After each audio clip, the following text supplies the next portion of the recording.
উত্তর পূর্ব ভারতের খ্যাতনামা মেকআপ এডুকেটর ও এন্টারপ্রেনিয়র শিপ্রা দেবনাথ চক্রবর্তীর পরিচালনায় শিলচরে এক দিবসীয় মেকআপ সেমিনার অনুষ্ঠিত।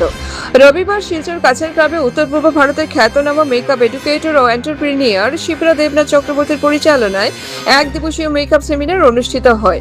এদিন প্রদীপ প্রজ্বলন করে একদিনের মেকআপ সেমিনারের উদ্বোধন করা হয়। এতে বিশিষ্ট নাগরিকের মধ্যে উপস্থিত ছিলেন প্রদীপ দেবনাথ, দিলীপ শইকিয়া, তপতি দেব, আশু পাল, গৌরী দেবনাথ, নিপন চক্রবর্তী প্রমুখ। এই সেমিনারে বরাক উপত্যকার 3 জেলা কাছাড়, শ্রীভূমি, হাইলাকান্দি, ধর্মনগর সহ ব্রহ্মপুত্র উপত্যকার বিভিন্ন জেলা থেকে প্রায় 2 শতাধিক প্রশিক্ষার্থী উপস্থিত ছিলেন।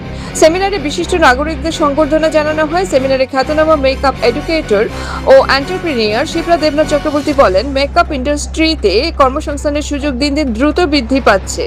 এটি বর্তমানে স্যালন, ফ্যাশন এবং বিনোদন জগতের মতো বিভিন্ন ক্ষেত্রে একটি অত্যন্ত লাভজনক এবং সৃজনশীল পেশা হিসেবে বেছে নেওয়া যায়। মেকআপ শিল্পের জগৎ বিশাল। এখানে অন্বেষণের জন্য বিভিন্ন ধরনের কর্মজীবনের পথ রয়েছে। মেকআপ আর্টিস্ট ক্যারিয়ারের বিকল্প ব্রাইডাল মেকআপ হলো মেকআপ শিল্পীদের জন্য একটি জনপ্রিয় কর্মজীবনের পথ, যেখানে বিবাহ পার্টি ছাড়াও অন্যান্য সেক্টরে কাজ করার সুযোগ পাওয়া যায়। তিনি বলেন, মহিলা যুবতীরা মেকআপের প্রশিক্ষণ নিলে পড়াশোনার পাশাপাশি মেকআপ আর্টিস্ট হিসেবে নিজেকে প্রতিষ্ঠিত করতে পারবেন। এদিন সেমিনারে ত্রিপুরা থেকে আগত মিস আনিশাকে ব্রাইডাল লুক হিসেবে সামনে রেখে গাইড দেন তিনি। আমি যাবত বহুত বছর ধরে বিউটি ইন্ডাস্ট্রিতে কাজ করছি। সো আমার স্যালনের নাম হচ্ছে অ্যাথেনিয়ান শিপ্রাস মেকওভার হোজাই। আর অ্যাথেনিয়ান ব্রাঞ্চটা আমাদের অল ওভার ইন্ডিয়াতে আছে। তো ওখানে আমরা স্যালন সার্ভিসের সাথে সাথে আমরা কিন্তু একাডেমিক কোর্সেসও দিয়ে থাকি। মেকআপ, স্কিন, হেয়ার, নেলস, তো বিভিন্ন কোর্সেস আছে। আজকে অ্যাট প্রেজেন্ট সিচুয়েশন যেটা আমি বলবো, বহুত মহিলারা চায় যে মানে ইন্ডিপেন্ডেন্ট হতে। তো আমি ওদের সবাইকে বলতে চাই, আপনারা বাড়ি থেকে বেরিয়ে আসেন। যদি আপনাদের ইচ্ছা আছে 100%, এটা একটা ভালো ইন্ডাস্ট্রি, বিকজ এই ইন্ডাস্ট্রিতে আপনাদের রেসপেক্টের সাথে সাথে ইনকামও হবে। সো আমি এটাই বলবো, আমি এসে আজকে শিলচরে খুব খুশি, বিকজ এত স্টুডেন্টস এত দূর দূর থেকে এসছে। তো আমার এটা দেখে এতটা মানে মোটিভেশন ফিল হচ্ছে। আর আমি আশা করি ওদেরকে যেন কিছু আমি শিখিয়ে যেতে পারি। আর খুব জলদি আমাদের ইচ্ছা আছে যে আমরা এখানেও একটা ব্রাঞ্চ করব। তো আপনাদের সহযোগিতা প্রচুরভাবে আমাদের চাই। এটা প্রচুর লাস্ট 5 ইয়ার্স যদি আপনি দেখেন, পেছনে 5 ইয়ার্স আগে এতটা ছিল না, বাট এখন এটা একটা হিউজ ইন্ডাস্ট্রি। এটা এমন না যে আপনার পড়াশোনার দরকার নেই, 100% পড়াশোনার সাথে সাথে কিন্তু আপনার এই ফিল্ডটাতেও শিখতে হবে।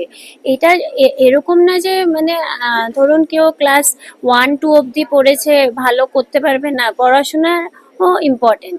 যেহেতু আমি একজন MBA গ্র্যাজুয়েট, তার আগে আমি মাস্টার কম্পিউটার সায়েন্স ইঞ্জিনিয়ারিং করেছি। বাট আমি এই ফিল্ডটাতে চুজ করেছি বিকজ আমার একটা ইন্টারেস্ট আছে আর্টের প্রতি। তো সেইটা নিয়ে এগোচ্ছি। আর যেহেতু আমি MBA করেছি, তো এই বিজনেসটা নিয়ে আমি এগোচ্ছি। তো 100% আমি বলবো যে যারা যারা ইচ্ছুক এই ইন্ডাস্ট্রিটাতে আসুন। আর এই ইন্ডাস্ট্রিটা হিউজ, আপনাদের ইনকাম হবে আর সঙ্গে 100% মানে এগিয়ে যাবেন, গ্রোথও হবে। খ্যাতনামা মেকআপ এডুকেটর ও এন্টারপ্রেনিয়র শিপ্রা দেবনাথ চক্রবর্তীর বাবা প্রদীপ দেবনাথ বলেন, শিলচরে সুযোগ সুবিধা পেলে একটি স্যালন ও একাডেমি খোলার চিন্তাভাবনা রয়েছে।